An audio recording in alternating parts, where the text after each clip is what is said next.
আসসালামু আলাইকুম। আশা করছি আপনারা এই ক্রান্তিকাল এই যে করোনার এই সময়ে আপনারা ভালো থাকার চেষ্টা করছেন, ভালোই আছেন। আজকে আমি যে মুহূর্তে আপনাদের সামনে দাঁড়িয়েছি বা কথা বলার জন্য এসেছি, সময়টা খুব একটা আমাদের জন্যই তো নয়, অনেকের জন্যই ভালো না। আমি আজকে অনেক কিছু আপনাদের কাছে ক্লিয়ার করবো। কিছুদিন আগে একটা অডিও ক্লিপ আপনাদেরকে দিয়েছিলাম। এটা নিয়ে অনেক প্রশ্ন হয়েছে, অনেক কথাও আপনাদের কাছে ক্লিয়ার হয়েছে। এখন ধীরে ধীরে সব কিছুই আপনারা জানতে পারবেন, সব কিছু কী হয়েছে বা কী হয়েছিল। আমি সেদিকে না করে আমার স্কেডিউল কীভাবে আমি আপনাদের সাথে কাজ করতে চাচ্ছি এবং করে যাব ইনশাল্লাহ, সেটা নিয়ে আলাপ করবো আজকে মেইনলি। প্রথমত আমি কিছু ব্যাপার ক্লিয়ার করতে চাইছি। কিছুদিন আগে আমাদের তথাকথিত সিইও সিরাজুল ইসলাম রানা সহ আর দুজন র্যাবের হাতে আটক হয়েছে বা গ্রেপ্তার হয়েছে একটা কেসের জন্য। সেখানে একটা প্রেস ব্রিফিংয়ে দেখলাম র্যাবের পক্ষ থেকে অনেক কিছু বলা হয়েছে। আমি ওই দিকে না গিয়ে এইভাবে শুধু কিছু কথা বলতে চাই, এটা সবার জন্য ক্লিয়ার হওয়া বেটার। ব্রিফিংয়ে যেটা বলা হয়েছে আমরা টাকা আত্মসাৎ করেছি বা কিছু, এই শব্দটার সাথে আমি একমত না। বাকিগুলি সব ঠিক আছে, আমি মেনে নেব, কিন্তু আত্মসাৎ আমরা করিনি, টাকা সরাইনি, কিছুই আমরা করিনি। আমি আমার অডিও ক্লিপে অনেক কিছু বলার চেষ্টা করেছি। তার আগে আমি র্যাবের ব্রিফিংয়ের কয়েকটা ওয়ার্ডের সাথে কথা বলে তারপর আসল জায়গায় যাচ্ছি আপনাদের কাছে। আমি প্রথম থেকে বলে আসতেছি, আমি কিছুদিন আগে একটা কাস্টমার মিটিংয়ে বলেছি, আমাদের একমাত্র কোম্পানি আমরা ই কমার্সে যাদের লায়াবিলিটিস কিংবা দেনা পাওনা সেলার এবং কাস্টমারদের সে সবচেয়ে কম, এবং আমাদের সম্পদ আছে, আমাদের অন্যান্য ব্যবসা আছে, আমরা এই জায়গাটা ঘুরে দাঁড়াতে পারবো। সেদিন র্যাবের ব্রিফিংয়ে ওনারা বলেছে আমাদের সম্পদ আছে, অন্যান্য ব্যবসাও আছে। এই জিনিসটা একটু হাইলাইট করলাম, পরবর্তীতে আমি ব্রিফিং আপনারা বুঝবেন জিনিসটা। এক্ষেত্রে কয়েকজনের নাম বলা হয়েছে যারা টেলিকমে ধামাকের সাথে কোনোভাবে জড়িত না, কিন্তু যিনি কেস করেছেন তিনি হয়তো না জেনে করেছেন কিংবা কারো সলা পরামর্শে ইচ্ছাকৃতভাবে কিছু লোককে অ্যাড করেছেন যারা কোনো সময় ছিল না। নীরদ বরুণ রয় নামে কেউ আছে কিনা আমার কোম্পানিতে আমি নিজেও জানি না, ওনাকে দেওয়া হয়েছে। সাফওয়ান, সে হচ্ছে আমাদের গ্রুপের একজন HR দেখতো, তাকে এখানকার অপারেশনাল হেড করে দেওয়া হয়েছে। এক্ষেত্রে আসিফ চিস্তি, যার নাম দেওয়া হয়েছে, সে হচ্ছে ICX এর একজন ইঞ্জিনিয়ার, তার বয়স হচ্ছে 28, তাকে এখানে দেওয়া হয়েছে। এরা আমার আত্মীয় বিদায়, আসলে এই জায়গাটা দেওয়া হয়েছে কারণ এটা ইন্টেনশনালি করানো হয়েছে। এটা যেই করেছে, যেই করুক, সেই ভালো ইন্টেনশনের কাজটা করেনি। যারা এই ব্যবসার সাথে জড়িত তাদের নামটা দিয়ে তাদেরকে বিপদে ফেলানোর চেষ্টা করা হয়েছে। যাই হোক, কর্তৃপক্ষ সেটা তাদের অনুসন্ধানের বুক দেখবেন বা জানবেন এই কোম্পানির সাথে তাদের সম্পর্কিত আছে কি না। এবার আসা যাক আসল জায়গায়, আমি কি করতে চাইছি এবং যেটা প্রথম থেকে আমাদের প্রত্যেকটা লাইভে আমি বলে আসতেছি, আমাদের অ্যাকাউন্টগুলি এখনো ফ্রিজ। রিসেন্টলি আরও কিছু অ্যাকাউন্ট ফ্রিজ করছে, যেটা আমার খুবই খারাপ লেগেছে, যেটার সাথে আমাদের কোম্পানিও জড়িত না। এইসব অ্যাকাউন্টের লোকজন আমাদেরকে সাহায্য করতে চেষ্টা করছে, তারাও আমাদের জন্য বিপদে আছে। এই মুহূর্তে আমাদের যে অবস্থা, আমাদের কোম্পানি যেভাবে আগাচ্ছে, আমরা অফিসটা শুরু করেছি, বাংলাদেশ ব্যাংকের অডিট চলছে, আমরা ওনাদের সাথে সাপোর্টিং দিয়ে যাচ্ছি, চাষাবাদের সাথে চেষ্টা করছি, কিন্তু কতিপয় কিছু লোক, কাস্টমার হতে পারে, সেলার হতে পারে, খুবই খারাপ বিহেভ করছে আমাদের অ্যাকাউন্টস লোকের সাথে, আমাদের অফিসের লোকদের সাথে। তারা খুবই দ্বিধাগ্রস্ত অবস্থায় আছে, চাকরি করবে কি করবে না। এর মধ্যে অনেক লোক রেজিগনেশন দিয়েছে, তাদের অবস্থান বুঝে। কথা একটা চাওয়া হয়েছে, আমরা জুন মাস থেকে স্যালারি দিচ্ছি না। আপনারা লক্ষ্য করে দেখেন আমাদের অ্যাকাউন্ট কখন থেকে ফ্রিজ হয়েছে। এখানে যদি 1000-2000 টাকা স্যালারি হতো একটা ব্যাপার ছিল, লক্ষ লক্ষ টাকা স্যালারি। আমি অ্যাকাউন্ট আনফ্রিজ না হলে কোথেকে স্যালারিটা দিব, এই জিনিসটা কেউ জিজ্ঞেস করছে না। এইভাবে অ্যাকাউন্ট যদি ফ্রিজ থাকে তাহলে একটা মানুষ লোক ব্যবসা করবে কিভাবে? যদি পার্টিকুলার ধামাকা বা ইনভেরিয়েন্ট টেলিকমের অ্যাকাউন্টটা যদি বন্ধ রাখতো, অন্যান্যগুলি খোলা থাকতো, অ্যাটলিস্ট আমরা এই স্যালারিগুলি দিয়ে দিতে পারতাম, সবার সাথে কাজ করে এগিয়ে যেতে পারতাম। কিন্তু আমাদের এমন একটা অবস্থান করা হয়েছে, আমাদের প্রত্যেকটা অ্যাকাউন্ট বন্ধ করে দিয়েছে, যার জন্য আমাদের ICX ক্যাপিংয়ে পড়ে গেছে। আমাদের ফুড ইন্ডাস্ট্রি অলমোস্ট বন্ধ হয়ে গেছে।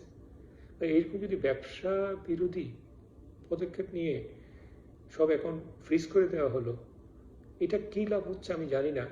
তবে এই যে শত লোক এখানে কাজ করছে, তাদের অবস্থাটা কোথায় গিয়ে দাঁড়াবে সে কথা আমি কর্তৃপক্ষ এবং বাংলাদেশ ব্যাংক, সিআইডি সবাইকে অনুরোধ করছি, অ্যাটলিস্ট আমার কয়েকটা অ্যাকাউন্ট খুলে দেন, আমি যেন সবার স্যালারিটা দিতে পারি। তাও তো এমন একটা অবস্থান আমাদেরকে ফেলেছেন যে এটা ঠিক হচ্ছে কি না আমি জানি না, তবে খুব অন্যায় করা হচ্ছে আমার প্রতি, এটা আমি এটুকু বলতে পারি। সিরাজুল ইসলাম রানার সম্বন্ধে আমি যে অডিও ক্লিপটা আপনাদেরকে পাঠিয়েছি, এটা নিয়ে অনেক পজিটিভ নেগেটিভ অনেক কমেন্ট আমি দেখছি, অনেকে অনেক কথা বলছেন। আমি আজকে কিছু কথা একেবারে আপনাদের সামনে পরিষ্কার করে দিতে চাই। সিরাজুল ইসলাম রানাটা কে, কিভাবে আমাদের কাছে আসছিল। আপনারা জানেন ইবেলি নামে একটা প্রতিষ্ঠান আছে, ই কমার্স আছে, যেখানে উনি কাজ করতো আগে।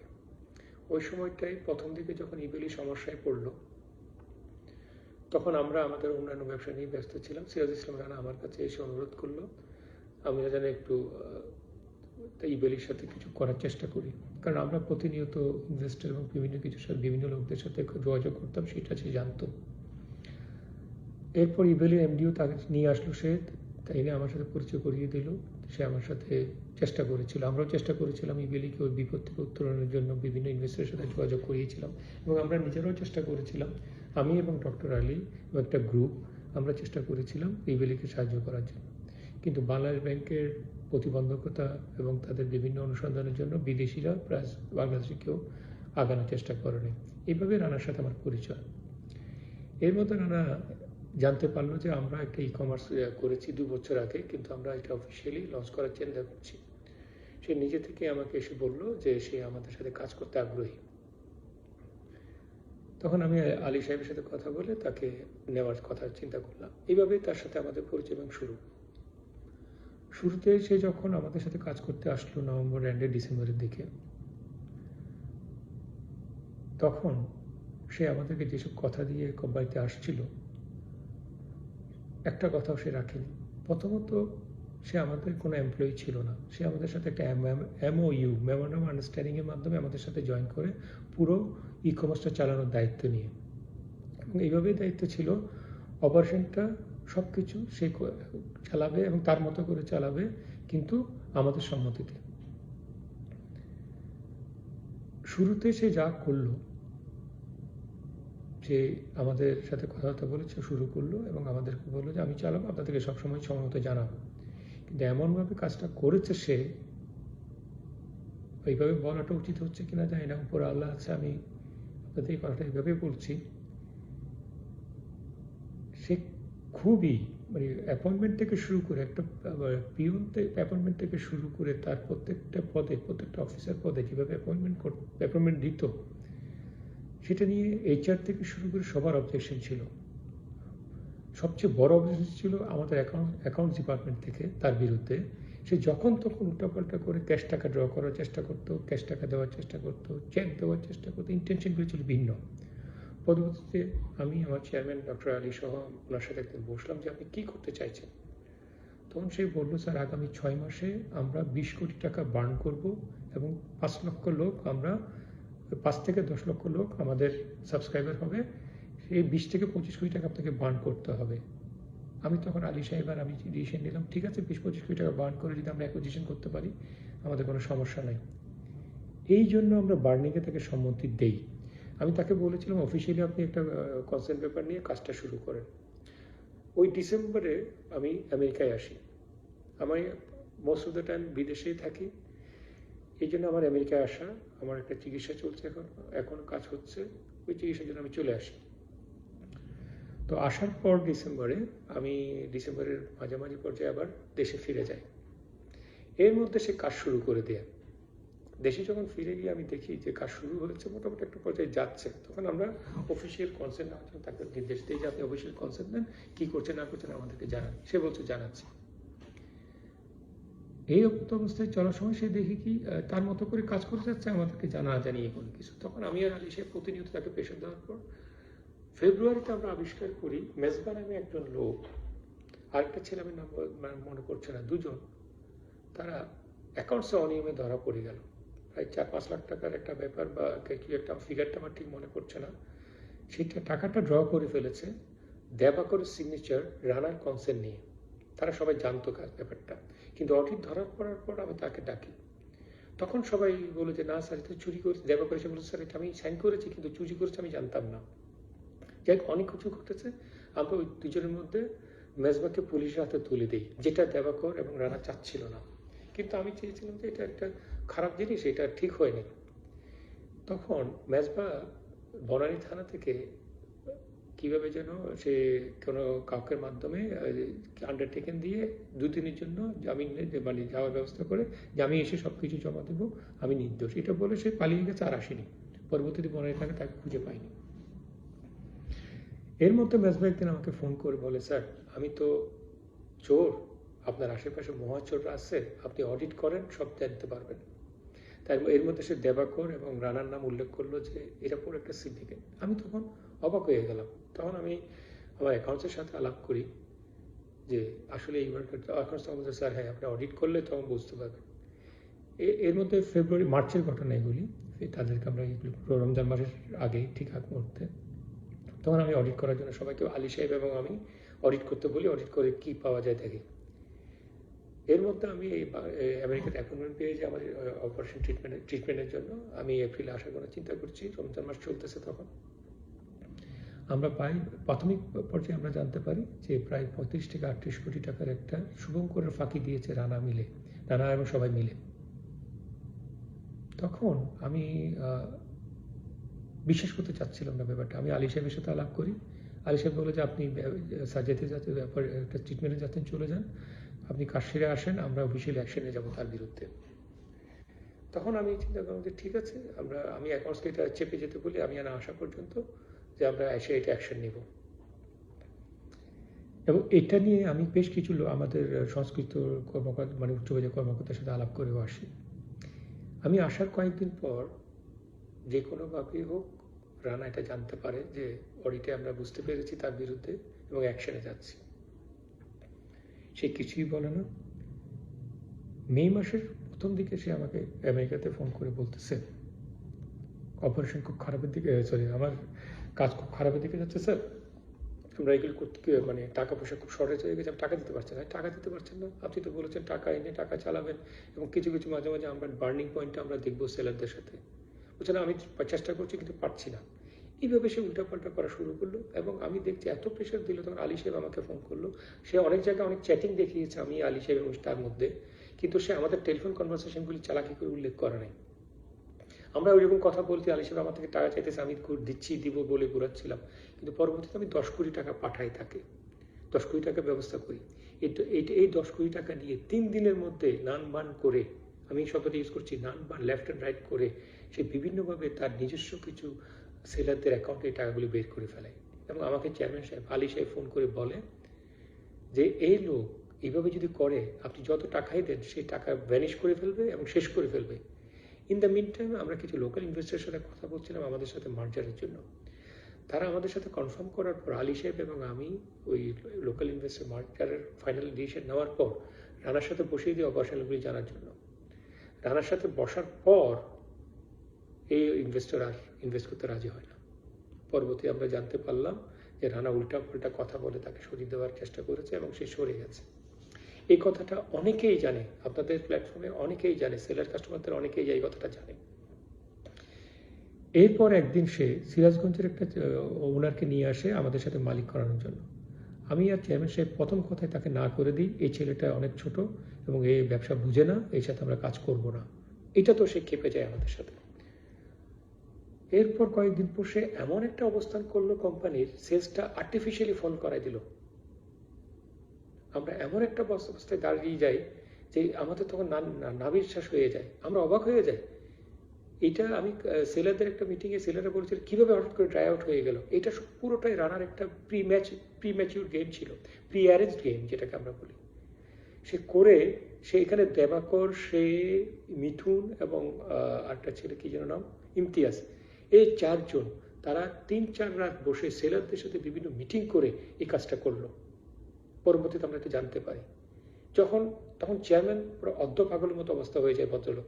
তিনি কি করবেন, কোথায় যাবেন বুঝতে পারছিলেন না, কারণ উনি নার্ভাস হয়ে গেছে। উনি এই ব্যবসার সাথে জড়িত, ওই ব্যবসা জানতেন না, বুঝতেন না, উনি একজন চিকিৎসক।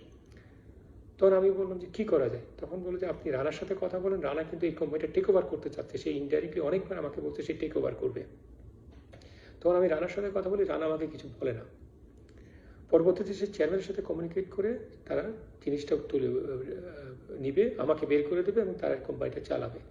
এইভাবে একটা পাওয়ার অফ অ্যাটর্নি রানা আমার কাছ থেকে লিখিয়ে নেয় যে সে পুরো জিনিসটা তার দায়িত্বে চালাবে, তার মতো করে চালাবে, লাইবিলিটিস আমার ঘাড়ে থাকবে, কিন্তু কোম্পানি স্মুথ হয়ে যাবে।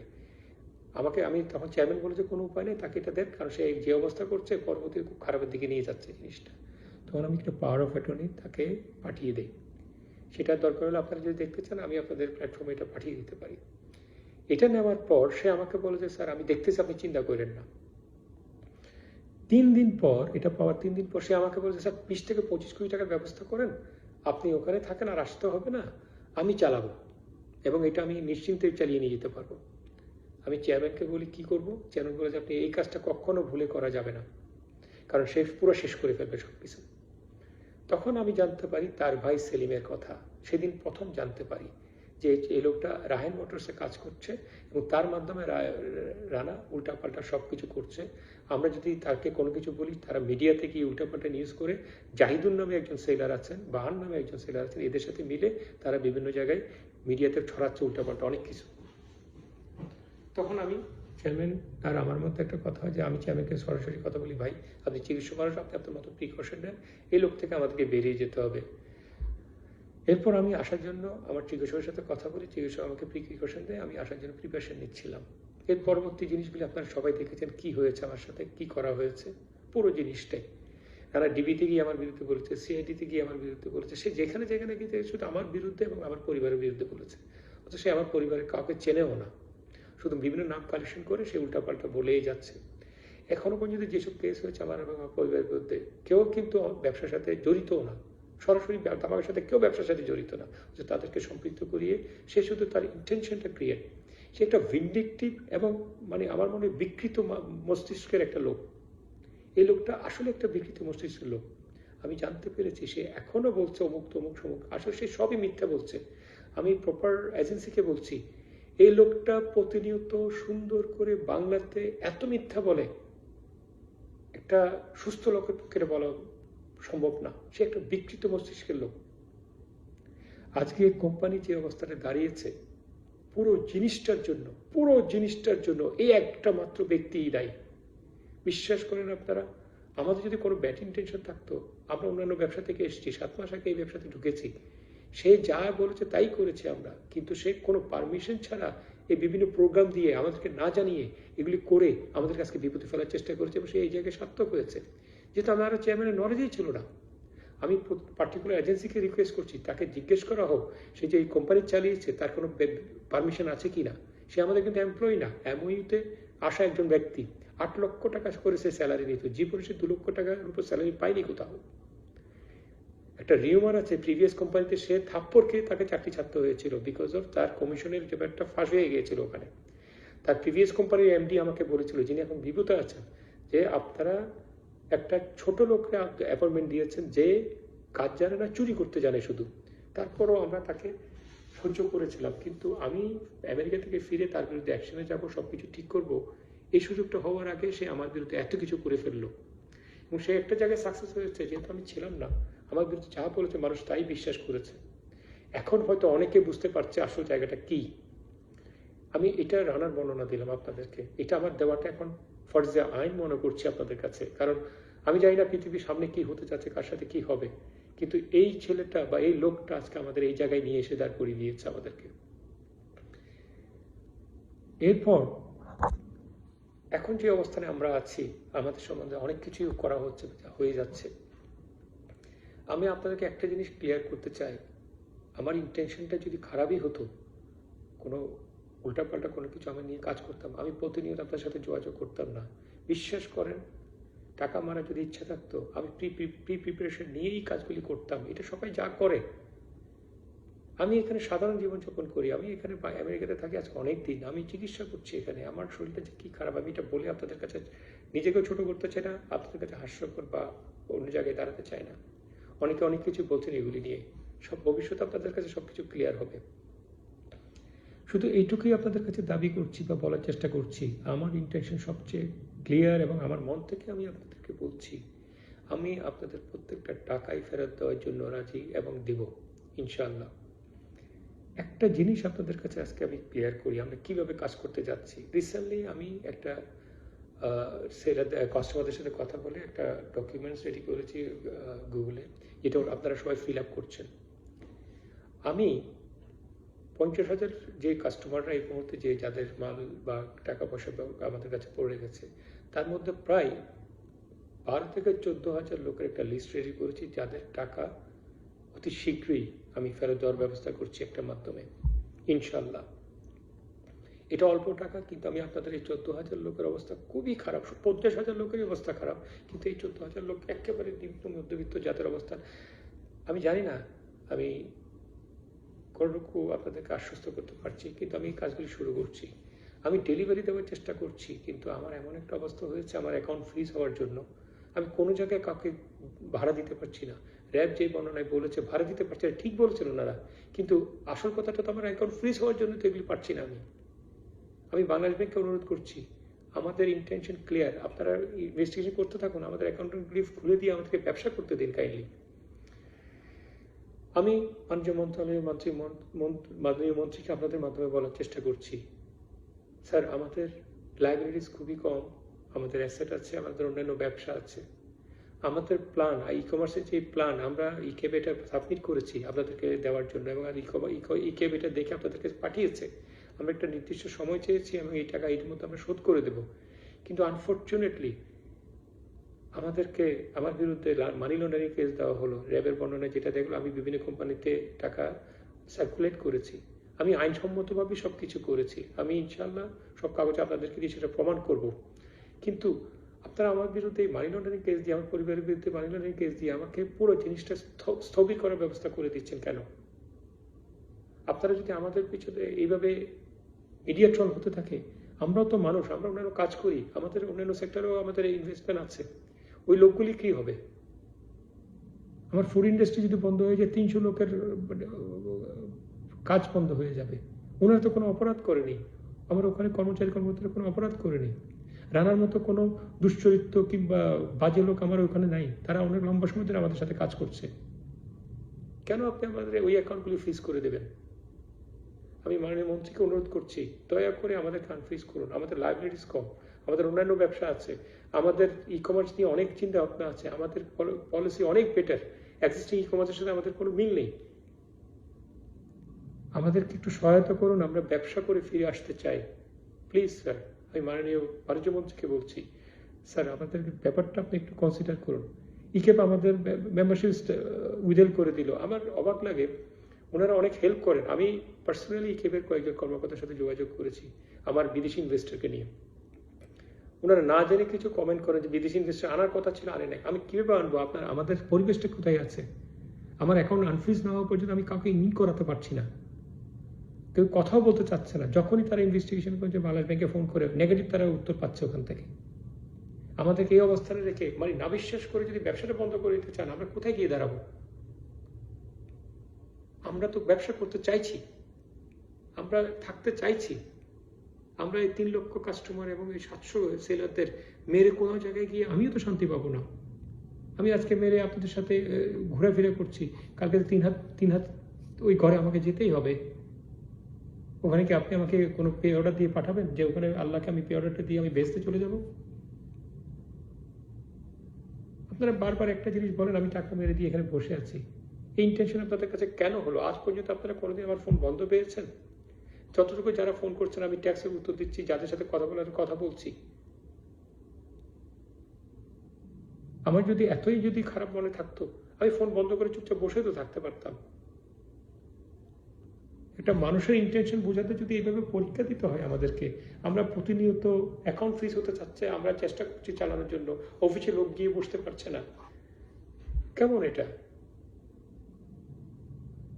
একজন মানুষকে মারার জন্য তো যথেষ্ট একটাই জিনিস, নাকে একটা জাস্ট একটা কাপড় দিয়ে 15 মিনিট ধরে রাখতে তো আমি মরে যাবো।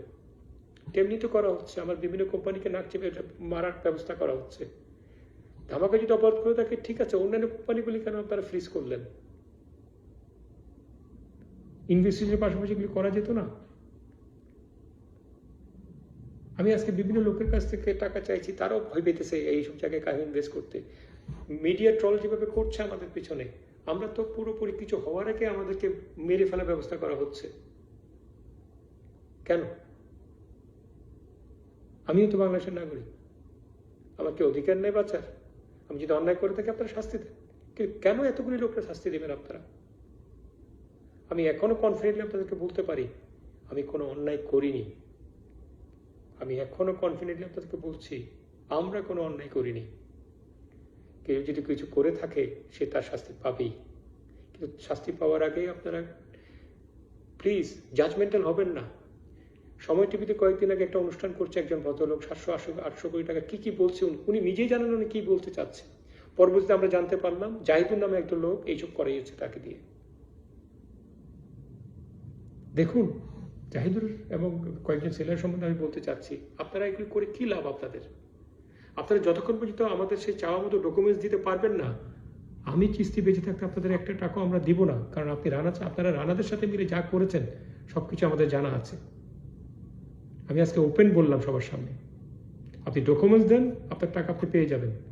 যেই সব সেলার এবং কাস্টমার ভাইরা ডকুমেন্টস দিয়েছে আমরা তাদের টাকা তাদের ঘরে পৌঁছাবো ইনশাআল্লাহ। আমি আজকে বললাম তো 14 থেকে 15,000 লোকের টাকা আমরা পৌঁছানোর ব্যবস্থা করছি, খুব শীঘ্রই আপনারা পেয়ে যাবেন। কেউ থামাতে পারবে না। আমার যদি বেঁচে থাকি আমি 3 লক্ষ কাস্টমারের টাকা ঘরে পৌঁছাবো ইনশাল্লাহ। আমাকে যেভাবে প্রতিবন্ধকতা সৃষ্টি করা হোক আমি পৌঁছাবই। আমি যদি আল্লাহ যদি চাহে এবং যদি সরকার সুমতি উদয় হয়, আমার অ্যাকাউন্টগুলি আনফ্রিজ করে এবং আমার কেসের ব্যাপারে যদি সদয় হয়, আমি অবশ্যই ব্যবসা করে দেখিয়ে দেব। আমরা ব্যবসা করতে পারি, আমরা জানি। ইকেবের অনেকেই আমাকে পার্সোনালি চেনে, আজকে তারাও আমার পক্ষে কথা বলার সাহস পাচ্ছে না, বলছে না। যে কোম্পানি নিয়ে, যে ইনভেরিয়েন্ট টেলিকম নিয়ে এত কিছু বলছেন আপনারা, ইনভেরিয়েন্ট টেলিকমের ইতিহাসটা আপনারা দেখেন। এই ইনভেরিয়েন্ট টেলিকম আমেরিকাতে প্যাটেন্ট হোল্ডার। আপনারা এই নামটাকে আজকে কোথায় নিয়ে যাচ্ছেন? প্যাটেন্ট যে সে পায় না। মাননীয় টেলিকমিউনিকেশন মিনিস্টার যে খাতে বাঙালি হিসেবে প্রথম বাংলাদেশে প্যাটেন্ট পেয়েছে, আমি আমেরিকাতে প্রথম বাঙালি হিসেবে প্যাটেন্ট নিয়েছি এটা থেকে। আপনারা ওই কোম্পানিটার কাছে কোথায় নিয়ে দাঁড় করাচ্ছেন? কি লাভ? মিডিয়ার লোকদেরকে বলছি ভাই, আপনি মিডিয়া ট্রল করে আমার চরিত্র হনন করে, আমার পরিবারের চরিত্র হনন করে আপনার হয়তো 2 টাকা লাভ হবে, বা আপনার মিডিয়ার কাগজটা 2 দিন বেশি চলবে। এটার জন্য যে আপনার বাংলাদেশ জাতি হিসেবে বাংলাদেশকে কত পিছিয়ে দিচ্ছেন, এটা কি আপনি বুঝতে পারছেন? আপনারা কিভাবে জাজমেন্টাল হয়ে যান? ইউ আর নট এ জাজ। আপনি জাজমেন্ট দিতে পারেন না। আপনি আমাকে প্রতারক বলতে পারেন না। আমার 2 ছেলে কোনো সময় বাংলাদেশে 15-20 দিন 20 দিন 1 মাস উপর থাকে নাই, তাদেরকে আপনারা সংঘবদ্ধ চক্রের সাথে মিলিয়ে ফেলতেছেন। এটাই যদি আপনার সাংবাদিকতা হয়, আমার কিছু বলার নাই ভাই। শুধু মনে রাখবেন আপনাদেরও ভাই বোন আছে, আপনাদেরও ছেলে মেয়ে আছে, আপনাদের মা আছে। কেন এসব করছেন আপনারা? একটা ব্যবসাতে কিছু সমস্যা হলেই সেটা কারেকশনের ব্যবস্থা না করে আপনারা তার পিছনে লেগে যান, তাকে যেন মেরে ফেলা হয়। কেন? আজকে আমি জাতির কাছে এসব প্রশ্ন করছি, কেন?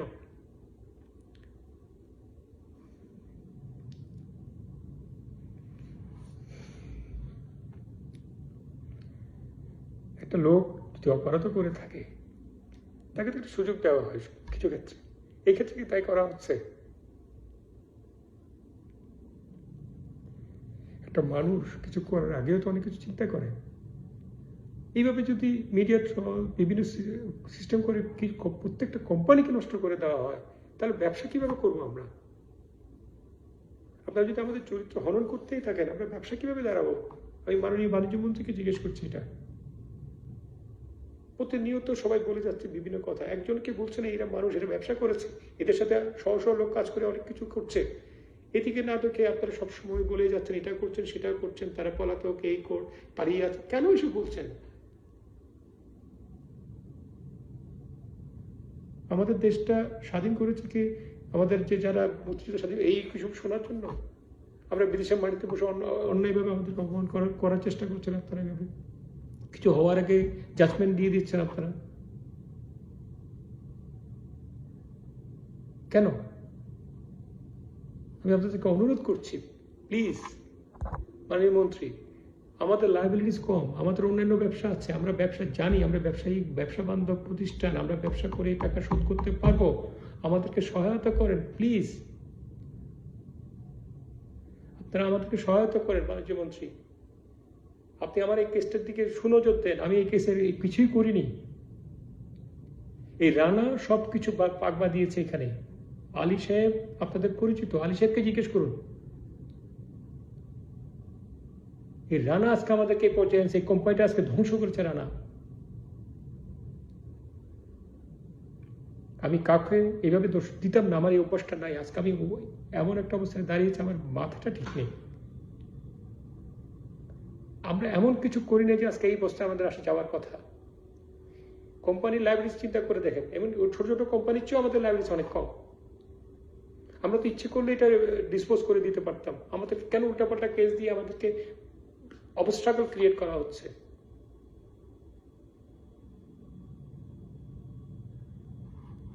তো আমি আসলে জানি না, আমার এই আজকের এই লাইভে এসে আপনাদেরকে আমি কটুক আশ্বাস বলছি, সেলার ভাই এবং কাস্টমার ভাই থেকে আমি বলছি, আমি আপনাদের সাথে আছি, আপনাদের সাথে থাকবো। আপনারা ধামাকার ঝান্ডাটা ধরে রাখেন, ধামাকা ব্যবসা করবে আপনাদের সাথে।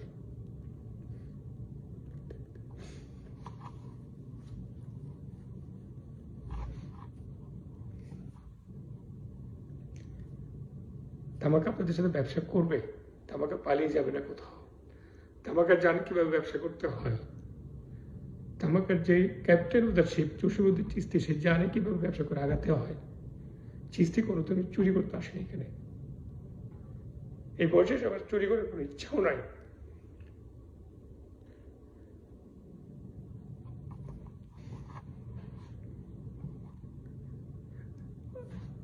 আপনারা একবার বিশ্বাস করে দেখেন আমাদেরকে, এখান থেকে উঠতে যাব। আমাদের পলিসি আছে, আমাদের অন্য ব্যবসা আছে।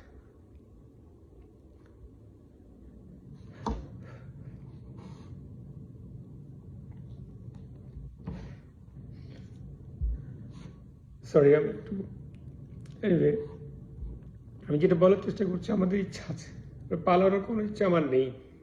থাকলে তো অনেক এই করতাম, ফোন বন্ধ করে বসে থাকতাম। কি হতো আমার পরিবারের সবাই আমেরিকাতে।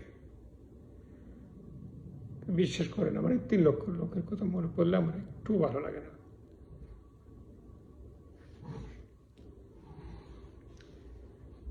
যাই হোক, আমি আমাদের একটা হিসেব করে 12 থেকে 14,000 লোকের রিফান্ড আমি খুব তাড়াতাড়ি দেওয়ার চেষ্টা করছি। যদি অ্যাকাউন্টটা আনফ্রিজ হয়ে যেত, আমি খুব স্মুথলি কাজগুলি করতে পারতাম। কিন্তু এখন অবস্থা আমি চেষ্টা করে যাচ্ছি। বাংলাদেশ ব্যাংকের অডিট চলতেছে, এটা এখনো শেষ হয়নি। এটা শেষ হওয়ার সাথে যদি বাংলাদেশ ব্যাংক এবং সিআইডি সদয় হয়, আমি যদি অ্যাকাউন্টগুলি আনফ্রিজ করতে পারি, খুব তাড়াতাড়ি আমি স্মুথলি অনেক ব্যবসা অনেক জায়গায় হাত দিব। ওয়ার হাউস থেকে আমার 8 কোটি টাকার মালামাল, এখন সেখানে 60 লক্ষ টাকার মাল। শুনতে পেরেছি রানা ওখানে তার লোক নিয়ে অনেক কিছু সরিয়ে ফেলেছে। আমি ওখানে ইনভেন্টরি করার ব্যবস্থা করেছি, দেখি ইনশাল্লাহ কি করা যায়। আমি চেষ্টা করছি কোম্পানিটাকে দাঁড় করিয়ে আবার স্মুথলি অপারেশনে যেতে। আমি যথাযথ কর্তৃপক্ষের কাছে আহ্বান করছি, আমাকে একটু সহায়তা করুন প্লিজ। আপনারা একটু আমাকে সহায়তা করুন। আপনারা আমাকে উল্টাপাল্টা কেসে আটকানোর চেষ্টা করেন না, আমাকে স্থবির করেন না। 1000 লোক আমার সাথে কাজ করছে বিভিন্ন প্রতিষ্ঠানে মিলিয়ে। 1000 লোকের ভাগ্য আপনারা বন্ধ করার কোনো অধিকার আপনাদের নেই। আমার অন্যান্য ব্যবসাগুলি প্রতিষ্ঠানগুলি আপনারা আনফ্রিজ করে দেন, আমি ব্যবসাটা চালিয়ে যাই। আমি খুব সুন্দরভাবে ধামাকাকে অন্য একটা পর্যায়ে নিয়ে যেতে পারবো। আপনারা আমার ব্যাকগ্রাউন্ড চেক করেন, আমি কে। আমি এই লাইনেই কাজ করছি আজকে লম্বা সময় ধরে। প্লিজ সেলার কাস্টমারদেরকে বলছি, ভাই বিশ্বাস রাখেন, শেষবারের মতো আপনাদেরকে আমি ঠকাবো না। আমি কাজ শুরু করছি। আপনারা কেস করতে চাইলে আমার কিছু করার থাকবে না। কেস করলে তো আমি কিছু, আমার অধিকারও নেই আপনাকে মানা করেন। তো আপনার বিবেককে একটা প্রশ্ন করেন। আমি লোক আমেরিকাতে বসে আপনাদের সাথে কথা বলছি, না বললেও পারতাম, কি হতো? বাংলাদেশে অনেক ধরনের ইনসিডেন্ট হয়েছে অনেক লোকের সাথে, তারকে প্রতিনিয়ত আপনি এইভাবে যোগাযোগ করছে। ভাই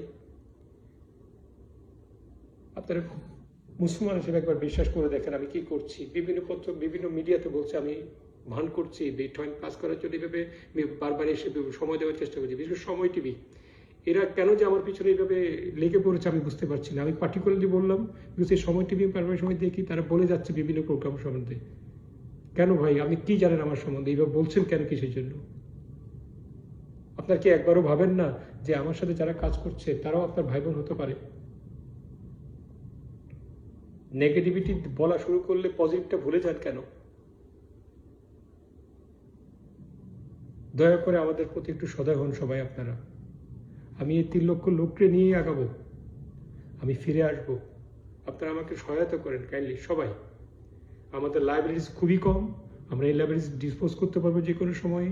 আমাদেরকে একটু সময় দেন, আমি এই সেলার কাস্টমারদেরকে নিয়েই কাজ করব, ব্যবসা করব, এবং আমার সদিচ্ছা আছে বিদায় আমি কাজ করতে চাইছি। আমি রানা না, আমি রানার মতো সার্টিফিকেট চালিয়ে দিয়ে করে চাকরি করতে আসিনি। আমি Jasimuddin Chishti, patent holder, America থেকে কাজ করে খাই। গত 30 বছরের ক্যারিয়ারে একটা কলঙ্ক নেই আমার মধ্যে। আজকে আপনারা আমাকে কোথায় নিয়ে গেছেন? কেন এসব করছেন আপনারা? প্লিজ থামেন, এবার আমাদেরকে কাজ করতে দেন। এটলিস্ট 3 লক্ষ লোকে 700 লোকের দিকে চেয়ে, 700 ছেলের দিকে চেয়ে আপনি আমাকে কাজ করতে দেন কাইন্ডলি, প্লিজ কাজ করতে দেন। আমি দুহাত ধরে যতটুকু বাণিজ্য মন্ত্রণালয়, বাংলাদেশ ব্যাংক এবং সিআইডিকে বলছি, আপনারা আমার বিরুদ্ধে উল্টাপাল্টা কেস দিয়ে আমাকে থামানোর চেষ্টা করেন না, প্লিজ আমাকে কাজ করতে দিন। আমি যদি কোনো ভুল করে থাকি আমাকে একটা ওয়ার্নিং দেন, আমি কাজ করতে চাই। আমি যদি কোনো ভুল করেও থাকি সেটা অজান্তে হয়েছে, ইন্টেনশনালি কিছু করিনি। আমি সব কিছু নিয়মের মধ্যেই করেছি।